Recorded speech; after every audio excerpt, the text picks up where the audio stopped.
It is a sound you'll only find in South Carolina. Welcome back to WIS News Primetime, and tonight we sit down with the music director of the South Carolina Philharmonic ahead of their newest performance, Wolfgang and Wine. Joining us now is Moriko Nakahara. Thank you so much for joining us. Thank you for having me. Yes, wow, this sounds absolutely fantastic. Anytime you're talking about Wolfgang Amadeus Mozart, right? Yeah, you know that it's going to be a fantastic performance.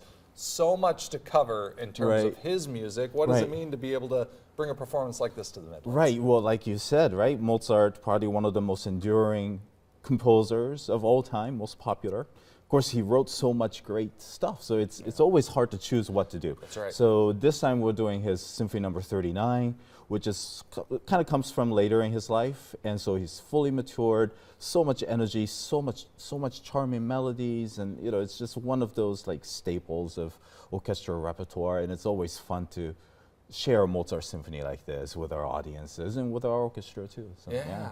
So what can people expect in terms of the performance itself? I imagine, you know, from all of the selections from that symphony, I imagine it's going to cover the gamut. Right, yeah. So the second half of the program will feature this Mozart symphony. It's got 4 movements. In the first half, we're also featuring 2 of our own musicians in their like soloist spotlight. So we have principal clarinist Joe Eller, who is also professor at USC School of Music, as well as Patrick Herring, who is our principal bassoonist.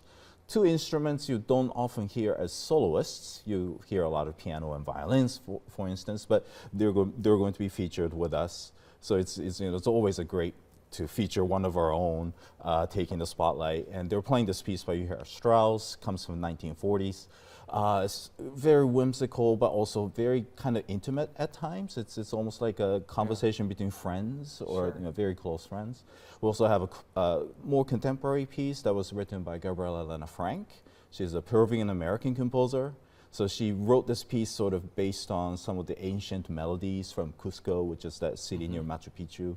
So it's, you know, kind of, you could travel the world really, you know, within this you know, concert itself. So. Fantastic. You know, I think what's so interesting and so incredible about an orchestra is just how it tells a story without using any words necessarily. That really is a fantastic and phenomenal experience. So you call it Wolfgang and Wine. Right. So give us an idea of where that title came from. Right, yeah. So we also are collaborating with the catering department at the Koger Center. We'll have some tables set up for wine tasting before the concert. I think starts at 6:30. The concert is at 7:30. That's a week from Saturday on the 18th. And then 6:30, starting at 6:30, there's a wine tasting. Mozart was an avid wine lover. Okay. He even mentions this Marzemino is his favorite Italian wine. It's a red wine. He even mentions that in one of his operas, Don Giovanni makes a mention of this wine. So I think they're going to have that wine as well. Some wines, of course, from Austria, where you know Mozart was from, surrounding regions as well. So you know, it's always kind of fun to pair. You know, food. I love food. I love, you know, so food and music, or in this case, wine and music, is also a great pairing as well. Wow. So, Okay. You know, and so this is just going to be a phenomenal experience, all in all. Just you know, definitely absorbing all the senses. Right. Yeah. Well, exactly. In a situation like this.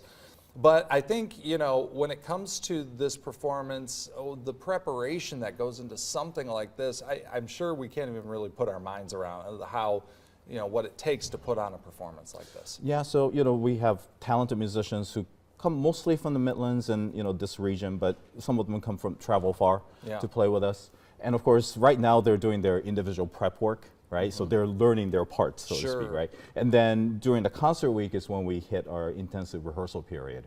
So my job there is really to just kind of, I'm more like a coach in a way, trying to make sure everybody's performing at their best in a way to, you know, everyone to come together.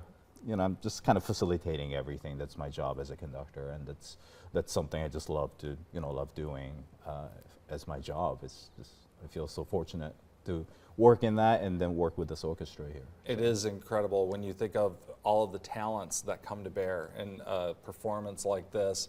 All of the individuals, as you mentioned, but again, coming together to create a truly memorable performance. Wolfgang and Wine happening Saturday, January the 18th, 7:30 p.m., Koger Center for the Arts. Tickets can be bought at scphilharmonic.com. Listen, we appreciate it. Thank you so much, and it sounds like it's just going to be a phenomenal experience all in all. Thank you for having me. Thank you. You bet. Yeah. Absolutely. All right. We'll be right back with plenty more prime time and a look at your forecast coming up after the break.